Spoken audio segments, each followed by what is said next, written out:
l'autorité, la dignité du Seigneur est fonction de son usage des outils. Plus il sera lié à un outil, plus son image se dégradera. Faut très attention. Par exemple, quand je prends l'expérience de ma télévision, que j'ai fondée en 2008, eh bien, au départ, nous filmions essentiellement des gens que nous dirigions quelque part. Le cinéaste, comme la situation du cinéaste. Il filme selon un scénario qu'il a lui-même fixé. Mais il peut se produire une dérive, à savoir que il peut être amené à filmer des situations dont il n'est pas lui-même le metteur en scène. C'est ainsi que, je prends le cas de Bordeaux, où dès 2008, j'ai été invité à filmer les réunions, les journées organisées par l'atelier d'astrologie d'Aquitaine, animé par Madame Josette Bétaillol. Alors, le paradoxe de cette situation, c'est que non seulement c'est pas moi qui fixais le programme, non seulement c'est pas moi qui intervenais dans le déroulement des choses, mais en plus, j'étais même pas invité à intervenir en tant qu'ayant des choses à dire. Et cela correspondait à une dégradation de mon statut. C'était plus Jacques Heilbronn qui animait des colloques, qui organisait des colloques, mais Jacques Heilbronn qui filmait les colloques des autres. Et donc, qui se servait d'une caméra, avec toute la dimension technique, en amont, en aval. Et inversement, si on prend par exemple nos cafés philo McDo,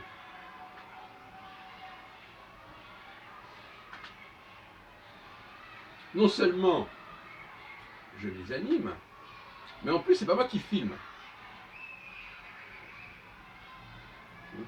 Et spontanément, il y a des gens qui se proposent à filmer. En tout cas, qui se sont mis en situation de pouvoir filmer. Voilà deux situations exactement inverses. Et chaque fois, il y a la caméra qui est là, ou même le téléphone portable. Mais tout dépend si on est de quel côté on se trouve et qui fait quoi. Dans les cafés philo McDo, ceux qui sont amenés à tenir la caméra sont généralement pas ceux qui sont les plus intéressants dans le débat. Et même, de manière générale, souvent, ils n'ont rien à dire. Mais ils ont la satisfaction de participer à l'activité en tenant la caméra. Ce qui veut dire que la caméra leur donne un statut. Et généralement, dans le cinéma, le metteur en scène, le cinéaste, le réalisateur, n'est pas celui qui donne la caméra. Il y a un opérateur pour partir. C'est important. Donc dans le cinéma déjà, il y a une sorte de hiérarchie. Il y a d'un côté les acteurs, le réalisateur, qui donnent des ordres, et puis il y a les techniciens qui suivent ces ordres. Avec plus ou moins de bonheur, avec plus ou moins d'initiative, mais enfin, ils suivent les ordres. Alors quand on regarde notre société, on s'aperçoit que tous les gens qui sont en situation subalterne ont forcément un outil dans la main. Ça peut être un balai, un aspirateur, quelque chose, une voiture, un système de scanning pour voir si quelqu'un a des objets métalliques. Ils sont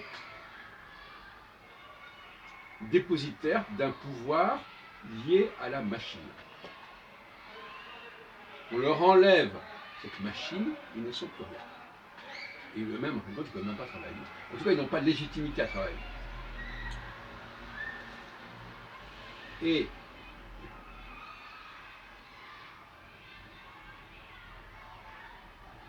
par exemple, à côté de chez moi, il y a un type qui fait la circulation. Actuellement, il y a de moins en moins de gens qui font ça. Enfin, il y a des gens qui sont payés parce qu'il y a une école, ils font la circulation. Alors lui, qu'est-ce qu'il a? Il a une espèce de... Dans la main, il tient une sorte de... D'abord, il a un uniforme, si on peut dire, ça aussi fait partie de l'image du technicien. Et il a une espèce de petit panneau comme ça, qui peut brandir, et qui peut lui permettre d'intervenir éventuellement. Donc on voit bien que le maître,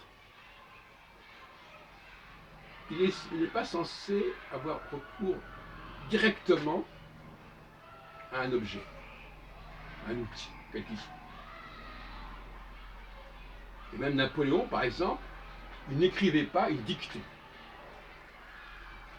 Et normalement, c'est ce qui devrait se passer.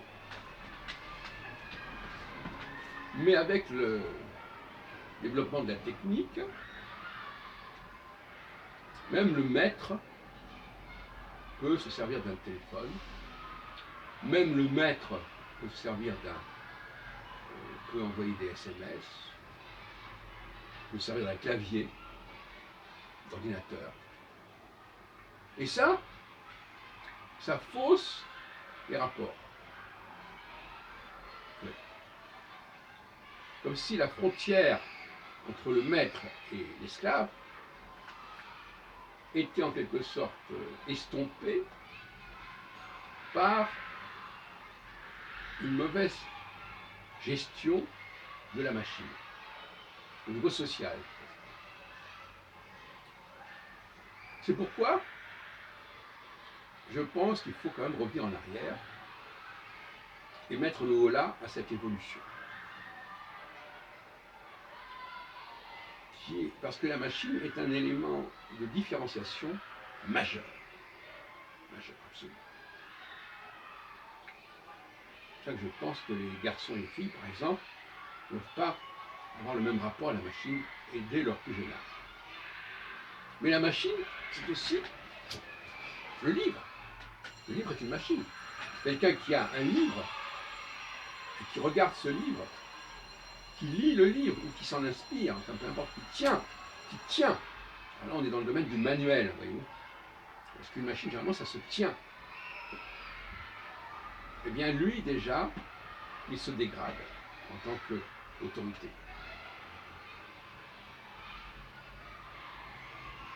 Bon, il peut tenir un sceptre éventuellement, bon, c'est royal. Mais l'autorité exige que le maître ne recourt à aucun outil.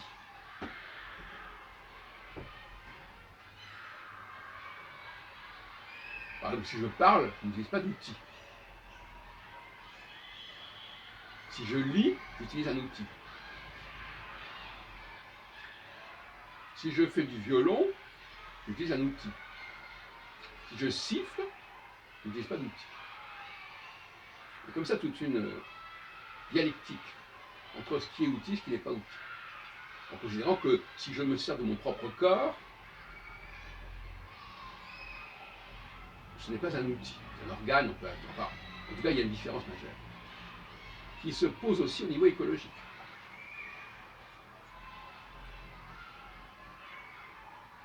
Il y a une aliénation de l'outil. L'outil, c'est celui qui est subordonné, qui s'en sert.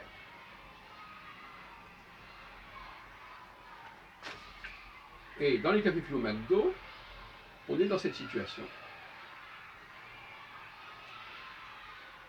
On n'a pas de livre, je parle, j'écoute, quelqu'un d'autre filme. On est dans une situation de hiérarchie claire. Cela dit, parmi les gens qui participaient à nos réunions, il y en avait certains qui prenaient leur téléphone pour avoir une réponse sur Google. Par exemple, Valentin. Ce qui était tout à fait énervant. Mais il se mettait en situation, car il disait lui-même, moi je n'invente rien, je ne fais qu'utiliser des informations qui sont fournies. C'est déjà une mentalité d'esclave.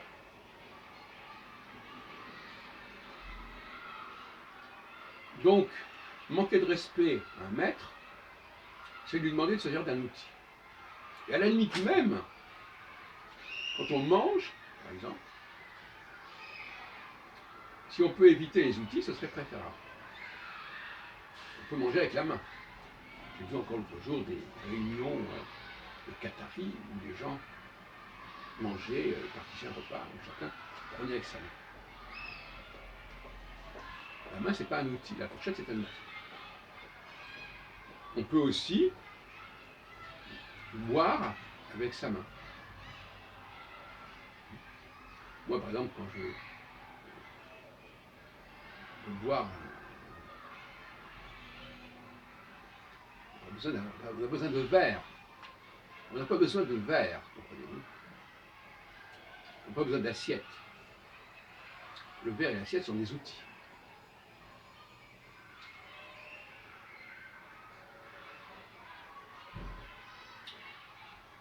Quelque part, le maître, il est dans la gratuité. C'est-à-dire que ce qu'il fait, ça ne lui coûte rien. Il n'a pas besoin d'acheter quoi que ce soit.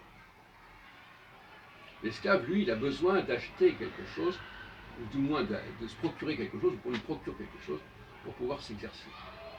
Par exemple, un soldat, il a besoin d'un équipement.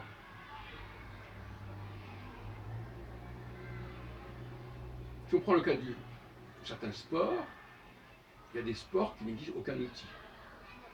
Comme l'athlétisme, certaines formes d'athlétisme, on a les mains libres. Ce mot libre est important, voyez-vous. La liberté par rapport à l'outil. J'ai les mains libres, donc je suis un maître. Je tiens quelque chose, je maintiens quelque chose, je suis un esclave.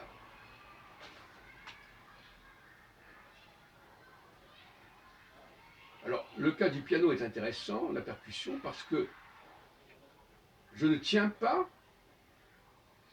l'objet sur lequel je crée la percussion. Je pose simplement mes mains dessus, je frappe dessus. Là, on n'est pas tout à fait dans la même situation. On peut même dire que le piano, c'est un peu la même chose. Le pianiste n'est pas le violoniste. D'abord, quand il vient à un concert, généralement, il n'amène pas son propre piano, alors que le violoniste est toujours avec son violon. Et deuxièmement, le piano, c'est comme une sorte de parquet, en fait, de planche sur lequel on frappe, en gros. Et les notes qui sont indiquées, c'est simplement pour des raisons pédagogiques. En réalité, on n'a pas besoin de touches pour pouvoir faire de la musique. Moi-même, d'ailleurs, j'ai un rapport au piano qui est tout à fait particulier à ce niveau-là. Vous n'avez qu'à regarder les productions musicales. C'est pas vraiment un outil dans ce sens-là.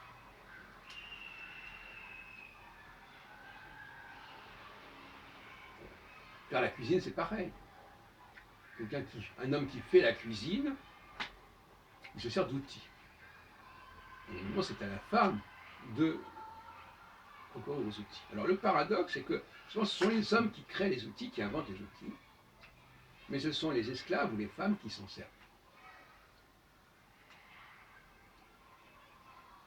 Vulcain et Phaistos, le forgeron, ils ne se servent pas des outils, ils les fabriquent. C'est pas tout à fait pareil. Alors là, il y a une très grande différence. De même qu'entre le fait d'écrire un livre et de le lire, il y a une différence. Celui qui écrit un livre, il produit un outil, mais il n'est pas l'utilisateur de l'outil. J'aimerais bien que vous réfléchissiez à ce critère.